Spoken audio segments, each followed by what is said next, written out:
જય રામ આપે મિત્રો, આ છે નવું મંદિર સંત શ્રી ખુશાલદાસ બાપુની જગ્યા। તો ચાલો આપણે અંદર જઈએ। અંદર આપણે આવી ગયા છીએ।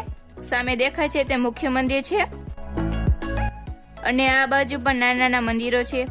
સૌપ્રથમ આપણે મુખ્ય મંદિરના દર્શન કરીશું। આ બધા ચિત્રો રામાપીરના જીવન પ્રસંગના છે।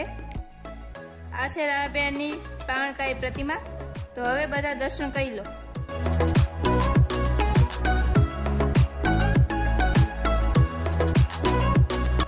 આ છે અન્નક્ષેત્ર, ત્યાં તમે વિનામૂલ્યે પ્રસાદ લઈ શકો છો।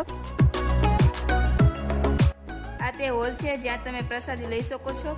અત્યારે 4 વાગ્યા છે એટલે કોઈ પણ ભાવિક પ્રસાદી લેવા માટે બેઠેલ નથી। આવા જ વિડીયો જોવા માટે અમારી આઈડીને ફોલો કરજો।